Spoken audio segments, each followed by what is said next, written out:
매일 오후 4시 17분. 산 아래 작은 기차역, 낡은 벤치 옆 누런 개 한 마리가 묵묵히 앉아 있었다. 사람들은 처음엔 호기심으로, 그 다음엔 익숙함으로 그 광경을 지나쳤다. 또 왔네, 그 개. 오늘도 정시에 왔구먼. 참 기특하게도 시계처럼 오네. 이 개의 이름은 무루였다. 누가 지어준 이름인지는 아무도 몰랐지만 동네 사람들은 자연스럽게 그렇게 불렀다. 무르는 말없이 기차가 들어오는 소리에 귀를 쫑긋 세우고 사람들이 내리는 플랫폼을 뚫어지게 바라보았다. 그러나 아무도 절대로 무르에게서 내려오지 않았다. 그리고 무르는 늘 그랬듯 기차가 떠나고 난 뒤에도 한참을 앉아 있다가 조용히 돌아갔다. 매일같이 같은 시간, 같은 장소, 같은 행동. 그 모습은 마치 의식 같았다. 누군가는 말했다. 전에 여기서 키우던 주인이 기차 타고 떠났대. 아니야. 주인이 사고로 죽었대. 그래서 기다리는 거야. 무슨 소리야. 그 개 원래 떠돌이였어. 소문은 분분했지만 누구도 진실을 알지 못했다. 무르는 말이 없었고 그의 눈빛은 인간의 언어보다 더 깊고 오래된 감정을 품고 있었다. 기차 역장인 노인은 조용히 말했다. 저 눈빛, 그건 누군가를 잊지 못한 눈빛이지. 그러던 어느 날 낯선 남자가 역에 나타났다. 검은 정장을 입고 무언가를 계속 손에서 만지작거리는 모습. 그의 눈은 무르를 발견하자마자 멈췄다. 그리고 웃었다. 그는 무르에게 다가가 조용히 물었다. 혹시 너 아직도 기다리는 거냐? 무르는 대답하지 않았다. 대신 그의 꼬리가 천천히 아주 느리게 흔들렸다. 그 눈빛은 사람을 꿰뚫는 듯했고 남자의 표정이 순간 굳어졌다. 설마 아직 아무도 모르는 건가? 남자는 혼잣말을 중얼거리더니 기차가 들어오는 플랫폼을 향해 돌아섰다. 그날 이후 그 남자는 매일 같은 시간에 무르와 함께 기차를 기다렸다. 그리고 마을 사람들은 또 다른 이야기를 만들기 시작했다. 그 남자 전에 여기 살던 의사 아들 아니야? 아니야. 군에서 실종되던 애라던데. 뭔가 수상하지 않아? 걔가 처음으로 사람 옆에 앉았잖아. 소문은 커져만 갔다. 그러나 가장 충격적인 일은 그로부터 일주일 뒤 벌어졌다. 그날도 기차는 정시에 들어왔고 사람들은 내렸다. 그런데 무르가 갑자기 짖기 시작했다. 아무도 들어본 적 없는 울음이었다. 날카롭고 절박하고 마치 무언가를 알리는 듯한 짖음. 그리고 바로 그 순간 남자의 손에서 무엇인가 떨어졌다. 작고 낡은 갈색 가죽 목걸이. 그 안에는 오래된 열쇠 하나가 들어 있었다. 그리고 종이 한 장. 거기에는 단 하나의 문장만 적혀 있었다. 그 아이는 아직 살아있다. 무르는 숨이 턱까지 차오를 정도로 달리고 있었다. 발밑 자갈이 튀고 철길의 쇳소리가 공명처럼 울렸다. 그 옆을 검은 정장의 남자가 따라붙고 있었다. 숨소리는 거칠었고 눈은 기묘하게 번뜩였다. 기차역에서 달려온 사람 몇몇이 멀찍이 뒤를 따랐고 누구도 이 상황을 제대로 설명할 수 없었다. 다만 무언가 중대한 것이 지금 눈앞에서 벌어지고 있다는 것만은 분명했다. 그들이 도착한 곳은 폐쇄된 지 15년이 넘은 구터널이었다. 무르는 입에 물었던 낡은 열쇠를 터널 입구 근처 녹슨 자물쇠 앞에 조용히 내려놓았다. 남자가 숨을 몰아쉬며 열쇠를 들어 자물쇠에 넣었다. 달칵. 믿기 힘들 정도로 부드럽게 자물쇠가 풀렸다. 사람들 중 한 명이 소리쳤다. 저 터널 옛날에 사고 있었던 데 아니야? 맞아, 열차 탈선 사고. 몇 명 실종됐다고 했지. 그게 벌써 15년 전이네. 남자는 아무 말 없이 무르의 눈빛을 따라 터널 안으로 들어섰다. 무르는 한순간도 주저하지 않고 앞장섰고 그의 발걸음은 마치 기억을 더듬듯 정확했다. 터널 안은 축축하고 곰팡내가 진동했다. 바닥에는 오래전에 부서진 나무 판자와 녹슨 철 구조물들이 흩어져 있었고 가끔씩 바위 틈에서 물방울이 떨어져 음산한 메아리를 만들었다. 무르는 중간쯤에서 멈췄다. 그 자리는 터널 한쪽 벽이 무너져 내린 곳이었다.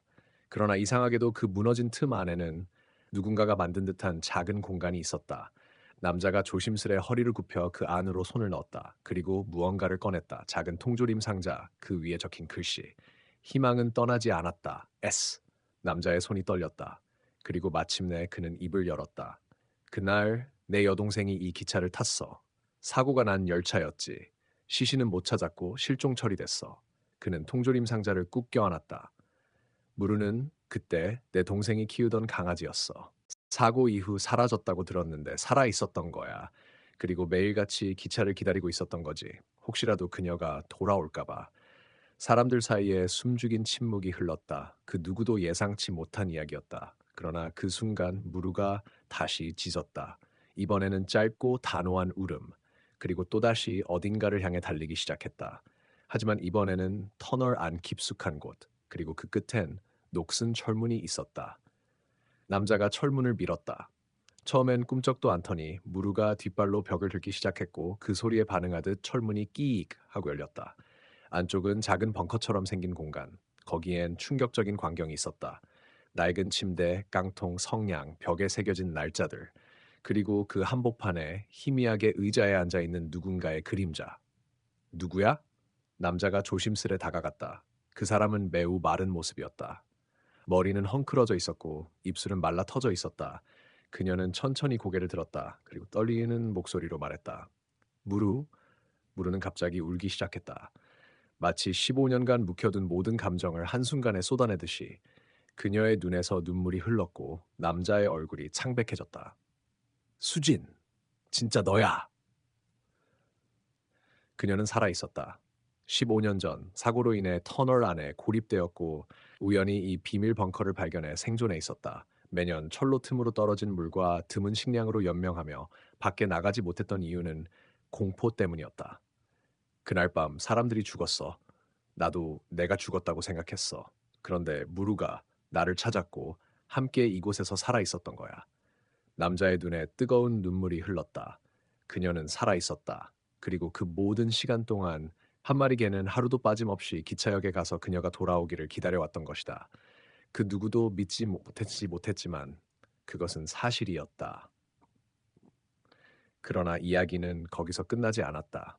밖에서 터널을 지켜보던 한 남자가 조용히 휴대전화를 꺼내 전화를 걸었다. 그 여자가 살아 있었어. 네, 지금 확인했습니다. 계획을 바꿔야겠습니다. 그의 뒷주머니에는 15년 전 실종자 명단 사본과 붉은색으로 표시된 이름 하나, 서수진 미확인 생존자 제거 대상. 터널 안의 공기는 여전히 축축하고 무거웠다. 그러나 지금 이 공간에는 숨겨진 생존자와 그녀를 찾아낸 기적 같은 충돌이 있었다. 무르는 수진의 곁에서 떨어지지 않았고 그녀는 떨리는 손으로 계속해서 무르의 머리를 어루만졌다. 믿기지가 않아. 세상에 너희가 나를 찾아낸 거야. 그녀의 목소리는 쉬어 있었고 말 한마디마다 힘이 빠져나가는 듯했다. 어떻게 된 거야, 수진아? 어떻게 이곳에 15년이나? 형 서준은 동생의 초췌한 모습을 바라보며 애써 침착하려 했다. 수진은 침묵했다가 천천히 입을 열었다. 그날 밤 나는 열차 맨 뒷칸에 있었어. 기차가 터널에 들어서자 갑자기 모든 불이 꺼졌고 그 다음엔 폭발 소리. 사람들이 비명을 지르고 누군가는 총을 쐈어. 총? 그래. 사고가 아니라 뭔가 의도적인 거였어. 형의 눈동자가 흔들렸다. 그 순간 무르가 갑자기 입구 쪽을 향해 으르렁거렸다. 누군가 있어. 형이 손전등을 들고 밖으로 나가려던 순간 터널 입구 쪽에서 찰칵 소리와 함께 누군가가 모습을 드러냈다. 검은 모자, 검은 점퍼, 얼굴은 마스크로 가린 남자. 그는 망설임 없이 총을 꺼내 들었다. 그녀를 넘겨. 뭐라고? 이건 단순한 구조가 아니야. 그 여자는 죽은 상태로 남아야 했어. 형은 본능적으로 수진을 감쌌고 무루가 낮게 짖기 시작했다. 그러나 총구는 움직이지 않았다. 그녀는 15년 전 그 열차에서 뭔가를 봤어. 그걸 알면 안 되는 사람들이 많아. 그녀가 살아있다는 것만으로도 문제야. 수진은 털썩 주저앉았다. 그래, 나 봤어. 어떤 남자들이 가방을 옮기고 있었어. 가방 안에 사람처럼 보이는 뭔가가 있었어. 형은 충격에 말문이 막혔다. 그날 사고는 단순한 기술 문제나 탈선이 아니었어. 누군가 열차를 일부러 멈추게 했고 무언가를 옮기던 그 작전은 실패로 끝났어. 그리고 나만 살아남은 거야. 총을 든 남자는 침착하게 말했다. 그렇다면 여기서 끝을 내자. 내 기억은 위험하고 이건 정리가 필요한 문제야. 하지만 그 순간 탕! 누군가 뒤에서 총을 쐈다. 검은 복장의 남자가 가슴을 움켜쥐며 쓰러졌다. 그의 뒤로는 흰 셔츠를 입은 중년 남자, 철도청 마크가 박힌 구식 명찰이 달려 있었다. 늦지 않아서 다행이군요. 그는 총을 내려놓으며 말했다. 전 고철도 수사팀장 박도균입니다. 15년 전 그 사건의 수사관이었어요. 하지만 진실을 말할 수 없었죠. 그는 천천히 말을 이었다. 그 열차에는 보내지 말아야 할 것이 타고 있었어요. 당시 군 정보부가 기밀 작전 중이었고 그 열차 안에 불법 생체 실험 대상자들이 있었어요. 형은 숨을 삼켰다. 수지는 멍하니 벽을 바라보다가 갑자기 기억을 더듬듯 중얼거렸다. 검은 박스 CR29, 그걸 옮기고 있었어. 박도규는 고개를 끄덕였다. 그 박스는 비밀 실험체 수송 박스였어요. 그 안에 뭐가 있었는지 나도 정확히 몰라요. 다만 그날 누군가 내부 고발을 했고 열차는 정지되었고 뒤이어 정리팀이 열차에 투입되었죠. 총성이 울렸던 이유입니다. 형은 숨을 헐떡였다. 그리고 수진이는 그걸 다 본 거고. 그렇죠. 그래서 그녀는 죽은 상태로 남아야 했던 거예요. 그녀의 존재는 위협이니까. 무르는 으르렁거리며 쓰러진 남자에게 다가가 짖었고 그의 옷 속에서 떨어진 작은 디지털 기록 장치를 물고 왔다. 박도균이 그것을 열어 확인하자 그 안에는 수많은 문서 파일과 함께 사진들이 담겨 있었다. 검은 박스, 험상궂은 남자들, 그리고 비밀 실험 대상자 명단. 그 중에는 서수진이라는 이름도 있었다. 이게 뭐죠? 박도균이 땀을 흘리며 말했다. 그녀는 실험 대상이 아니었지만 목격자였기에 리스트에 추가된 겁니다. 15년 전부터 계속 지워졌어야 할 이름이었죠. 침묵. 기괴한 침묵이 터널 안을 가득 채웠다. 그러나 수지는 조용히 고개를 들었다. 이제 끝내야 해. 15년 동안 숨어 지내면서 언제 죽을지도 모르고 다시 세상을 볼 수 있을까 두려웠어. 하지만 지금은 아니야. 이 진실 밝혀야 해. 형은 수진의 손을 잡았다. 무르가 옆에서 조용히 앉았다. 세 사람은 터널을 빠져나왔다. 그러나 그 순간 그들이 빠져나온 터널 뒤편에서 폭발음이 울려 퍼졌다. 불길이 치솟았고 터널의 입구는 순식간에 무너졌다. 박도균이 외쳤다. 증거를 없애려는 자들이 움직인 거야. 우린 추적당하고 있어. 형은 수진과 무르를 감싸 안고 달리기 시작했다. 그들의 뒤를 불길이 쫓아왔다. 15년 전의 어둠은 사라지지 않았고 오히려 지금 더욱 거세게 살아 움직이고 있었다. 폭발음이 산속을 울렸고 불빛은 하늘까지 닿을 듯 번져나갔다. 무너진 터널 입구 뒤에서 검은 연기가 피어올랐고 서준, 수진, 그리고 무르는 정신없이 산길을 달리고 있었다. 숨겨진 오두막이 있어요. 예전에 수사 중에 이용하던 곳입니다. 잠시 몸을 피할 수 있을 겁니다. 박도규는 거친 숨을 몰아쉬며 앞장섰다. 무르는 귀를 바짝 세우고 언제든지 달릴 준비를 하며 경계를 늦추지 않았다. 조용한 밤, 숲속에 자리한 낡은 오두막은 마치 오래된 비밀을 간직한 듯 검은 그림자에 잠겨 있었다. 불을 켜자마자 박도규는 서랍을 뒤지기 시작했고 낡은 서류 파일들과 오래된 노트북 하나를 꺼냈다. 여기엔 내가 몰래 수집한 문서들이 있어요. 열차 사고가 단순 사고가 아니었다는 증거, 그리고 그들에 대한 단서. 그는 천천히 봉인된 서류철 하나를 꺼내 들었다. 표지엔 단 두 글자, 그림자. 그림자위원회. 정부와 군 내부에 존재하는 비공식 비밀 조직입니다. 그들은 인간 실험을 통해 감각 증폭자를 만들려 했죠. 감각 증폭자? 수진이 조용히 물었다. 박도규는 한 장의 사진을 꺼내 그녀에게 보여줬다. 그 속엔 머리에 전극이 붙은 아이들의 모습이 있었다. 고작 8살, 10살 남짓. 눈은 감겨 있었고 표정은 텅 비어 있었다. 이 아이들 대부분 고아였고 존재 자체가 기록되지 않은 아이들이었어요. 정부는 존재하지 않는다고 주장했고 실패한 실험체는 열차로 이동되며 제거되거나 사라졌죠. 형의 얼굴이 창백해졌다. 그럼 그 열차가 네, CR29는 실패한 실험체들을 처분하러 가는 마지막 수송선이었습니다. 수진의 입술이 파르르 떨렸다. 내가 본 가방 속 사람 같은 것들, 그게 아이들이었어? 네, 침묵. 무르마저 몸을 낮추며 소리를 죽였다. 박도규는 말을 이었다. 그날 누군가 내부 고발을 했고 열차는 의도적으로 멈췄습니다.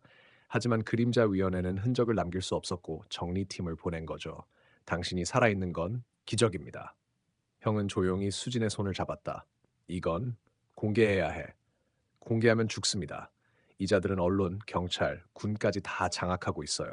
대신 우리가 해야 할 건 단 하나. 그는 노트북을 열고 비밀번호를 입력했다. 파일이 하나 열렸다. 제목은 두 번째 명단. 이건 살아남은 실험체들의 명단입니다. 이 중 일부는 지금도 어딘가에서 이용당하고 있어요. 감각이 강화된 채로 감시도 못 받고 인간 병기로 쓰이고 있죠. 수진의 눈빛이 흔들렸다. 이 사람들 지금도 살아있다고요? 네. 그리고 한 명이 서울중앙병원에서 최근 발견됐어요. 기억을 잃은 채 예지 능력 같은 이상한 증상을 보이고 있죠. 형이 고개를 들었다. 그럼 그 사람을 찾아야 해. 형 박도균은 고개를 끄덕였다. 맞아요. 그가 우리가 찾던 열쇠일 수도 있어요. 하지만 그 순간 창문 바깥에서 삐 하는 전자음이 들렸다. 이어지는 침묵. 무르가 갑자기 짖으며 박도균을 향해 몸을 날렸다. 바닥에 떨어진 그의 셔츠 안쪽에서 뭔가 반짝거렸다. 무슨 수진이 입을 막았다. 작은 추적 장치. 내가 노출된 건가? 박도균은 어지럽게 머리를 감싸쥐었다. 아니야, 난 조심했는데 분명히. 그러나 이미 늦었다. 오두막의 바깥에서 조용히 발소리가 들렸다. 낮고 훈련 듯한 움직임, 그리고 쾅! 문이 부서지며 검은 복장의 남자들이 들이닥쳤다. 형은 본능적으로 수진을 뒤로 밀쳤고 무르는 먼저 한 남자의 팔에 뛰어들어 물었다. 총성이 터졌다. 불빛이 오두막 안을 찢었고 박도균은 테이블 아래로 몸을 숨기며 외쳤다. 뒤쪽 문! 지금 도망쳐요! 수진과 형은 무르를 안고 뒷문을 향해 달렸다. 등 뒤로 또 한 발의 총성이 터졌고 형의 어깨에 핏방울이 튀었다. 괜찮아. 뛰어, 수진아. 세 사람은 숲속으로 사라졌고 오두막 안에서는 불길이 타오르기 시작했다. 남자들의 무전기에선 누군가의 목소리가 들렸다. 2차 명단은 확보되지 않았다. 대상자들은 도주 중. 암호명 파랑 늑대를 동원한다. 그리고 조용히 고요히 한 남자가 불타는 오두막 속에서 노트북의 하드디스크를 꺼냈다. 그의 눈은 냉철했고 입가엔 이상한 미소가 떠올랐다. 이제 시작이군. 산속을 헤매던 발자국은 어느덧 젖은 낙엽 위로 이어졌다. 비가 내리기 시작했다.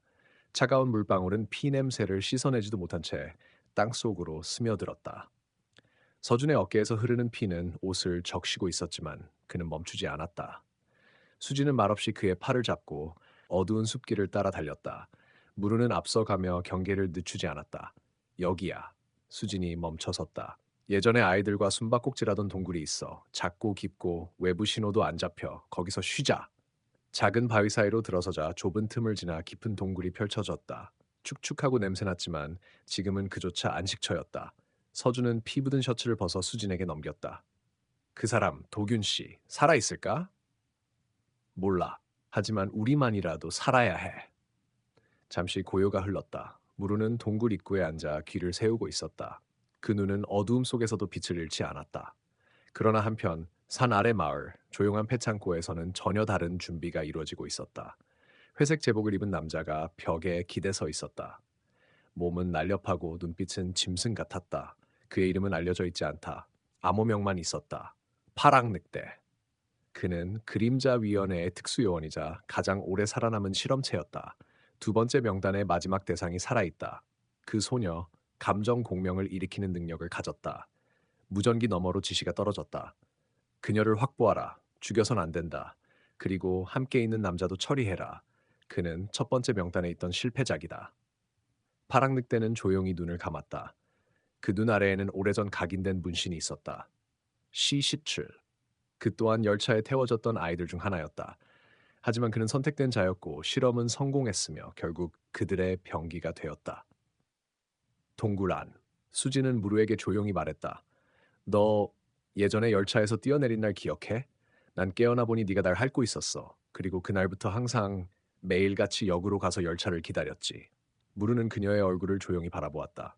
근데 난 몰랐어. 왜 그랬는지, 왜 매일같이 그 자리에 있었는지. 서준이 말했다. 그날은 죽어 있었었어, 수진아. 심장이 멈췄었어. 근데 무르가 널 핥고 품에 안고 계속해서 울부짖다가 심장이 다시 뛰었지. 그게 가능해? 모르겠어. 하지만 그 후로 넌 바뀌었어. 감정이 남들과 다르게 울렸고 무르랑 이상하게 연결돼 있었지. 그 순간 무르가 갑자기 으르렁거리기 시작했다. 쉬. 서준은 조용히 입을 막으며 입구 쪽으로 귀를 기울였다. 바깥에선 아무 소리도 없었다. 그러나 무르는 계속해서 경계하고 있었다. 그리고 갑자기 돌틈 너머에서 손전등 불빛이 번쩍였다. 나와라, 수진. 남자의 낮고 차가운 목소리. 그건 인위적이지 않았다. 그냥 사냥꾼의 목소리였다. 나는 널 데려가러 왔다. 너의 능력은 아직 완성되지 않았다. 서준은 바닥에 떨어져 있던 바위를 움켜잡았다. 너 누구야? 나는 너희보다 먼저 열차를 탔던 자다. 나는 성공했고 넌 버려졌다. 파랑늑대는 조용히 앞을 막은 바위들을 밀어내며 다가왔다. 그의 눈은 어두움 속에서도 날카롭게 빛났다. 수지는 무루를 안았다. 도망가, 무루야. 형이랑 가. 난 여기 남을게. 안 돼. 서준이 외쳤다. 그러나 그 순간 파랑늑대는 손을 뻗었다. 수진의 눈이 커지며 전율이 퍼졌다. 이건 뭐지? 그녀의 손끝에서 서늘한 기운이 퍼져나갔다. 바위 벽에 금이 갔고 돌이 부서졌다. 파랑늑대의 얼굴에 처음으로 당황이 비쳤다. 너는 각성하고 있군. 무루가 짖으며 달려들었고 서준은 그 틈을 타 수진의 손을 잡고 다시 뛰기 시작했다. 다시는 너희를 놓치지 않겠다. 파랑늑대는 주머니에서 작은 기계를 꺼냈다. 버튼을 누르자 멀리 있는 산 언덕이 붉게 빛났다. 폭발. 터널이 무너지고 나무들이 불타올랐다. 서준과 수지는 쓰러졌고 무르는 그녀를 감싸며 부르르 떨었다. 우리가 끝까지 도망칠 수 있을까? 수진이 힘겹게 물었다. 아니, 도망치지 않을 거야. 우린 다시 역으로 돌아갈 거야. 역으로? 그날의 진실은 그 열차 안에 있었어. 그리고 지금도 거기서 기다리고 있어. 그들은 서로를 바라보며 마지막 결심을 굳혔다. 다음 날, 첫 차가 달리는 새벽 5시 13분, 낡은 역 플랫폼 끝에 한 남자와 여자, 그 빛은 현실과는 어울리지 않게 낯설고 흐릿했다. 이 열차, 이상해. 수지는 입술을 깨물며 속삭였다. 서준도 고개를 끄덕였다. 차창에 아무도 없어. 기관사도 안 보여. 무르는 으르렁거리며 뒷걸음질 쳤다. 그러나 수지는 이상하리만치 침착하게 말했다. 우린 타야 해. 이건 단순한 열차가 아니야. 기억의 궤도야. 열차 문이 열렸다. 텅 빈 객차, 차가운 공기, 어디선가 들려오는 아이들의 웃음소리. 그들은 조심스레 안으로 들어섰다. 무르는 마지막으로 서준을 바라보더니 조용히 뒤따라 열차에 올랐다. 문이 닫히고 열차는 출발했다. 그러나 창밖의 풍경은 움직이지 않았다. 이상해. 움직이고 있는데도 아무것도 안 지나가. 수진이 창밖을 보며 중얼거렸다. 여기 시간과 공간이 뒤틀려 있어. 기억의 궤적을 달리는 중이야. 그 순간 객차 안에 희미한 형체들이 하나둘 나타났다. 아이들. 5살, 6살, 10살. 익숙한 얼굴들. 얘는 은비야. 그리고 저기 세호. 수지는 숨을 멈췄다. 다 죽은 줄 알았는데. 하지만 서준은 더 깊이 바라보다가 자신의 어린 시절 모습과 마주쳤다. 작은 자신이 울고 있었다. 엄마, 가지마, 가지마. 옆자리엔 젊은 여자가 앉아 있었다. 표정 없는 얼굴. 하지만 그 눈동자는 고통을 감추고 있었다. 엄마?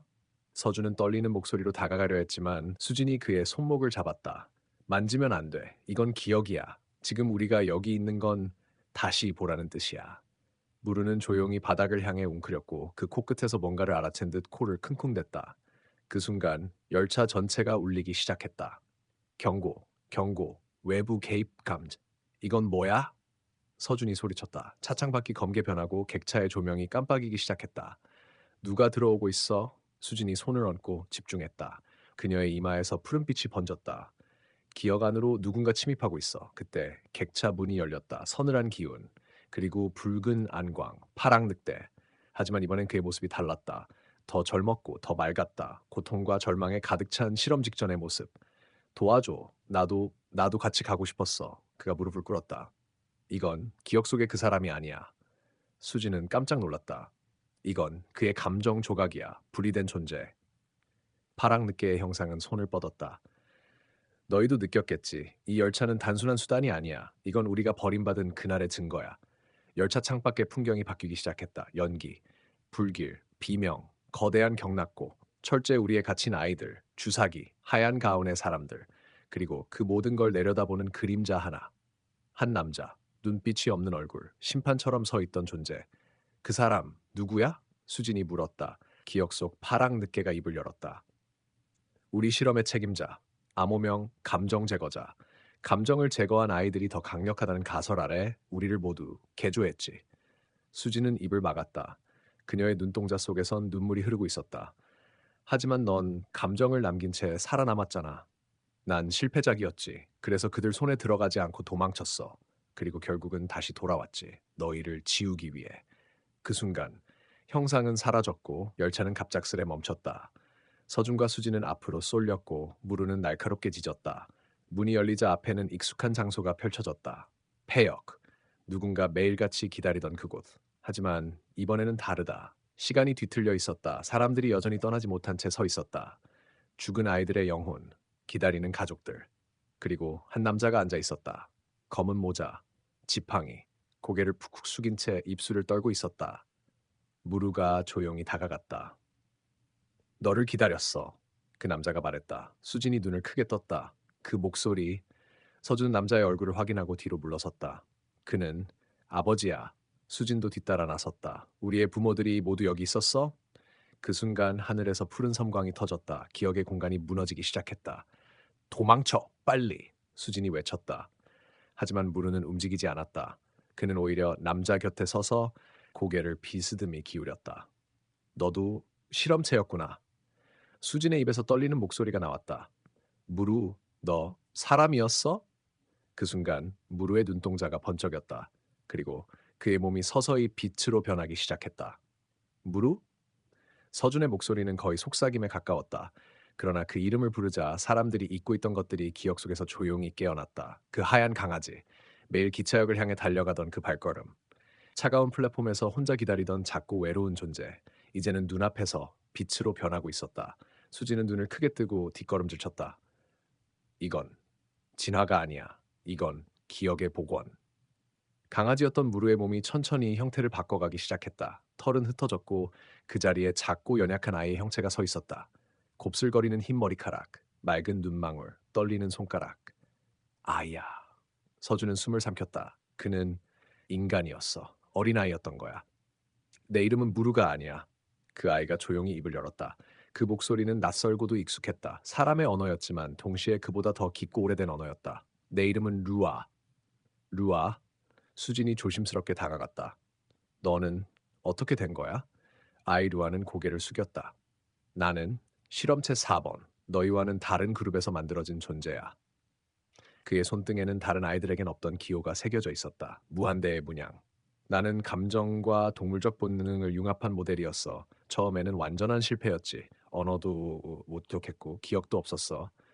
하지만 어느 날 너희가 실험실에서 탈출하던 그날 나는 너희를 봤어. 그 아이의 눈동자가 빛났다. 너희는 서로를 기다려줬어. 함께 도망쳤어. 그리고 울었지. 수지는 눈시울이 붉어졌다. 그 기억이 너를 변하게 한 거야. 응. 그 순간 나는 기다림이 뭔지 배웠고 사랑이 뭔지 알았어. 그래서 매일 기차역에 가서 기다렸던 거야. 서준은 손으로 입을 막았다. 가슴이 쿵 하고 내려앉았다. 그러니까 무르는 그날 우리와 함께 있던 존재였던 거야. 아, 그 아이는 고개를 끄덕였다. 난 인간도 아니고 완전한 동물도 아니야. 하지만 너희가 나를 무르라고 불러주었을 때 그 이름이 나를 사람이 되게 했어. 그 순간 플랫폼 뒤편에서 어둠이 일렁이기 시작했다. 서서히 번져오는 검은 기운. 저건 루아는 몸을 떨었다. 그가 왔어. 네 번째 존재. 실험 책임자조차 통제하지 못한 첫 번째 감정의 정수. 그림자가 형체를 가졌다. 긴 망토, 눈동자가 없는 얼굴, 그리고 무표정한 입술. 너희는 경계를 넘었다. 그는 입을 열었다. 기억에 들어가선 안 될 것을 보았고 죽은 자의 감정을 다시 깨웠다. 서준은 이를 악물었다. 넌 누구야? 그 존재는 고개를 살짝 기울였다. 나는 이름이 없다. 그들은 나를 영번이라고 불렀지. 너희가 감정을 가지기 전 모든 걸 시작한 자. 수지는 숨을 삼켰다. 영번 실험체 그게 넌 이미 나와 연결됐고 너희의 감정은 곧 내 것이다. 그러나 그 순간 루아가 앞으로 달려들었다. 안 돼. 이건 우리 기억이야. 너는 들어올 수 없어. 아이의 몸에서 빛이 터졌다. 푸른 기억의 파장. 영번의 실을 하나씩 끊어내는 파동. 뭐지? 이 감정은 영번이 당황한 듯 한 걸음 뒤로 물러섰다. 이건 기다림이 아니라 믿음이야. 플랫폼이 무너지기 시작했다. 기억 속 공간이 해체되고 있었다. 서둘러 문이 닫히기 전에. 수진이 외쳤고 세 사람은 무너지는 틈을 넘어 달렸다. 루아는 마지막으로 돌아보았다. 그의 눈에 영번이 조용히 그 자리에 남아 자신의 가슴을 감싸쥐고 서 있는 모습이 비쳤다. 넌 아직 끝나지 않았어. 루아는 속삭였다. 너도 언젠가 기억날 거야. 누군가를 기다렸다는 걸. 세 사람은 문을 통과해 다시 현실의 역으로 돌아왔다. 그러나 공기는 달라져 있었다. 무언가 깨어난 느낌. 기차역은 조용했고 밤하늘에선 별들이 비처럼 쏟아지고 있었다. 수진이 중얼거렸다. 누군가 또 기억했나 봐. 서준은 루아를 바라봤다. 괜찮아? 루아는 조용히 고개를 끄덕였다. 지금부터가 진짜 시작이야. 루아의 말은 바람에 실려 플랫폼 끝에 퍼졌다. 그러나 그 순간부터 이상한 일이 벌어지기 시작했다. 기차역의 공기가 정지된 듯 고요해졌다. 표지판은 멈춰 있었고 기차는 더 이상 들어오지 않았다.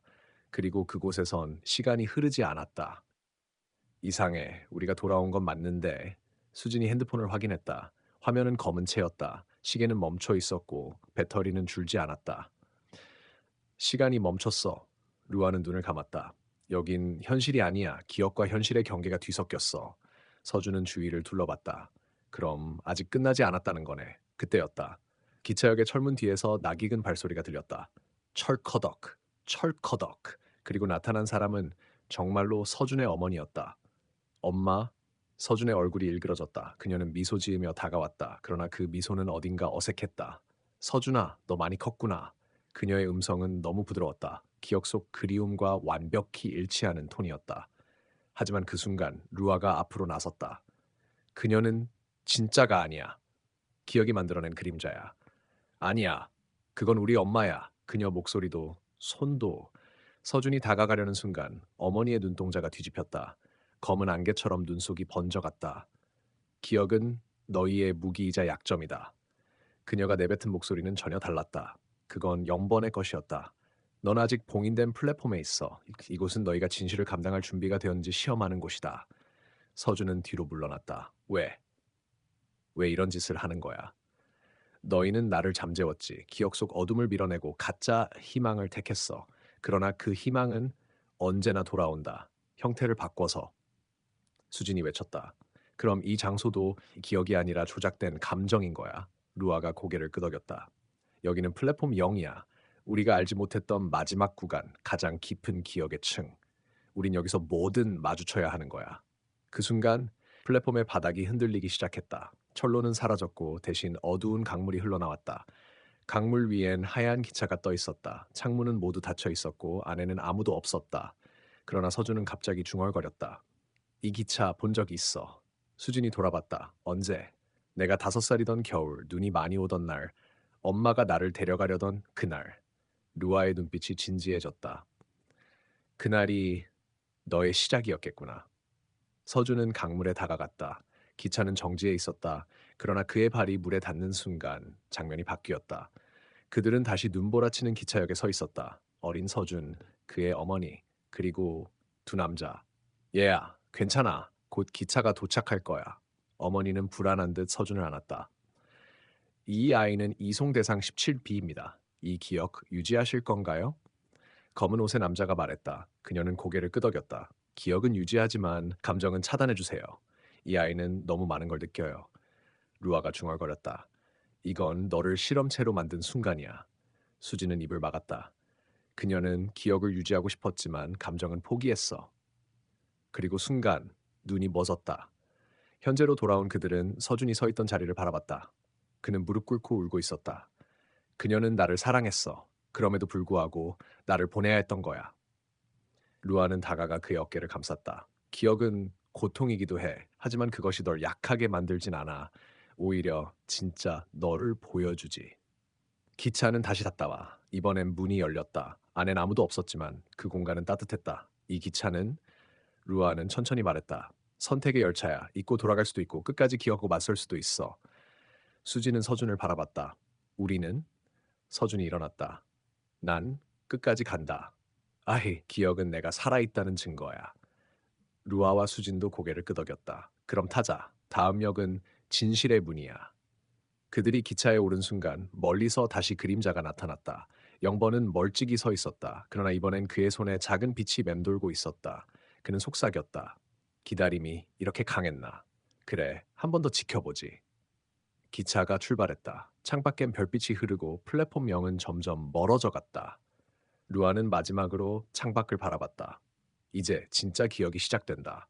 기차는 어둠 속을 달렸다. 창밖엔 별도, 구름도, 세상도 없었다. 오직 기억의 파편만이 스쳐 지나갔다. 서준은 창밖을 바라보며 속삭였다. 여긴 어디지? 루아가 천천히 말했다. 기억의 심연. 누구도 완전히 도달하지 못한 지워졌지만 남아있는 곳. 수지는 손에 들고 있던 작은 펜던트를 바라봤다. 그 안에는 사진 한 장이 있었다. 옛날 역에서 어린 소년과 걔가 함께 웃고 있었다. 이 아이 누구지? 루아가 멈칫했다. 그 아이의 이름은 우진, 그리고 옆에 있는 걔는 하로. 하로? 그래, 그가 바로 매일 역에서 기차를 기다리던 그 걔야. 기차가 멈췄다. 문이 열리자 눈보라가 휘몰아쳤다. 새하얀 눈으로 뒤덮인 들판, 그리고 그 중앙엔 오래된 기차역이 서 있었다. 이름 모를 지도에도 없는 역, 거기엔 이미 하로가 기다리고 있었다. 그는 늙고 지쳐 있었지만 눈빛만큼은 또렷했다. 드디어 왔군. 하로가 사람의 언어로 말했다. 하지만 그 목소리는 더 이상 개의 것이 아니었다. 그것은 기억 그 자체였다. 너희는 나를 기억하나? 서준은 멍하니 바라봤다. 너는 진짜야? 하로가 고개를 끄덕였다. 나는 기억의 파수꾼이자 잊혀진 감정의 마지막 증인, 그리고 무엇보다 우진이의 친구였다. 루아는 앞으로 나섰다. 우진, 그 아이는 지금 어딨어? 하로의 눈빛이 흔들렸다. 그는 기억 속에서 사라졌다. 어떻게? 너희가 보기엔 그저 실종일 뿐이겠지. 하지만 진실은 더 깊고 잔인하다. 하루는 기차역 뒤편으로 걸어갔다. 그를 따라간 세 사람은 낡은 나무 문을 발견했다. 이 문 너머에 우진의 마지막 기억이 있다. 문, 이 기차는 그를 데려가기 위해 만들어진 마지막 열차. 그리고 너희는 그의 잊힌 조각들이야. 수진이 물었다. 그게 무슨 말이야? 조각? 하루가 천천히 말했다. 너희는 각자의 고통과 기억 속에 우진의 파편을 담고 있어. 루아, 너는 그의 지혜. 수진, 너는 그의 용기. 서준, 너는 그의 마음. 그 순간 기차역의 하늘이 갈라졌다. 검은 틈 사이로 영번이 나타났다. 이제야 알겠군. 네가 그 개였다는 거. 틈이야. 기억의 문지기 하로. 하로는 일어섰다. 너는 우진을 없애려 했지. 기억을 지워야 통제가 가능하니까. 영번이 웃었다. 기억은 위험하니까. 사람들은 진실보다 편안한 거짓을 원하니까. 서준이 앞으로 나섰다. 그럼 넌 뭐야? 우리의 기억을 지우는 자? 영번은 고개를 갸웃했다. 나는 선택을 주는 자야. 진실은 고통을 동반하지. 하지만 기억을 버리면 편해질 수 있어. 그 순간 기차역이 둘로 갈라졌다. 한쪽은 빛으로 다른 쪽은 어둠으로 물들었다. 하로는 말했다. 이제 너희가 선택할 시간이다. 잊을 것인가, 기억할 것인가. 서준은 한참 침묵했다. 그리고 조용히 말했다. 나는 우진을 기억할 거야. 그리고 그가 누구였는지 끝까지 알아내겠어. 수진이 고개를 끄덕였다. 기억은 아프지만 그게 우리를 우리로 만들어. 루아도 손을 잡았다. 그의 일부로 남을게. 기차는 다시 움직이기 시작했다. 이번이 마지막 여정이었다. 플랫폼이 멀어지고 기억의 바다가 출렁일 때 하루는 천천히 눈을 감았다. 고맙다. 우린 다시 만날 수 있을 거야. 그의 형체는 빛으로 변해갔다. 그리고 바람처럼 기억 속으로 사라졌다. 기차는 곧 마지막 역에 도착하게 될 것이다. 그곳에 우진이 있을까? 아니면 더 깊은 진실이 기다릴까? 누구도 아직 모른다. 하지만 그들은 더 이상 도망치지 않는다. 기억은 고통이지만 또한 사랑이다. 기차가 서서히 멈추었다. 창문 너머로 마지막 역이 보였다. 낡고 허름한 그러나 신비로운 정취가 감도는 역. 여기가 바로 우진이 기다리던 곳이었다. 서준, 루아, 수진은 무겁고 떨리는 마음으로 플랫폼에 내렸다. 하루는 이제 형체를 거의 잃은 채 희미한 빗줄기처럼 그들을 인도했다. 여기서 모든 게 끝난다. 그가 말했다. 그때 바람이 불어왔다. 바람 속에서 희미하게 들리는 목소리. 서준아, 루아야, 수진아. 그들은 고개를 돌렸다. 플랫폼 끝 그림자 속에서 한 소년이 나타났다. 바로 우진이었다. 우진은 말없이 그들을 바라봤다. 그의 눈에는 슬픔과 희망이 공존하고 있었다. 왜 이렇게 늦었어? 그가 작게 말했다. 수진이 눈물을 흘리며 다가갔다. 우진아, 미안해. 우리가 늦었어. 하지만 이제 함께해. 우진은 천천히 웃었다. 하루가 매일 너희를 기다렸단다. 나도 매일 그를 생각했지. 서준이 물었다. 그럼 너는 왜 기억에서 사라졌어? 왜 아무도 너를 찾지 못했지? 우진은 고개를 숙였다. 나는 사고를 당했어. 기차와 마을 사이 그날 밤 하루가 나를 구하려다 그만 기억 속에 갇혀버렸지. 그 기억 속에서 나는 살아 있었지만 현실에선 사라졌어. 루아가 조심스럽게 물었다. 그럼 하루는 내 마음의 일부야? 우진은 고개를 끄덕였다. 맞아. 그는 내 기억의 수호자였어. 매일 나를 기다리며 나의 존재를 지켜줬지. 서준은 고개를 숙였다. 그럼 우리가 이 여행을 시작한 이유는? 우진이 미소 지었다. 너희는 나의 일부, 내가 잃어버린 기억의 조각. 너희가 없었다면 나는 영원히 잊혔을 거야. 그리고 이제 우리는 하나가 될 시간이야. 그 순간 연번이 다시 나타났다. 검은 옷을 입고 냉정한 눈빛으로 서 있었다. 감동적인 이야기지만 진실은 달라. 우진은 기억 속에 갇힌 것이 아니라 너희가 그를 붙잡고 있는 거다. 그가 떠나면 너희 역시 이 세계에서 사라질 것이다. 수진이 단호하게 말했다. 우린 두렵지 않아. 기억하겠다는 건 잊지 않겠다는 것. 우진과 하로, 그리고 우리 모두 함께라면 두려울 게 없어. 영번이 냉소했다. 좋아, 그럼 증명해봐라. 그의 손가락이 흔들리자 플랫폼이 흔들리기 시작했다. 공간이 뒤틀리고 시간의 벽이 찢어졌다. 서준과 류와 수진, 우진, 하로는 서로 손을 잡았다. 우리는 하나다. 서준이 외쳤다. 빛이 번쩍였다. 깜깜한 어둠 속에서 기적처럼 기억의 파편들이 빛나기 시작했다.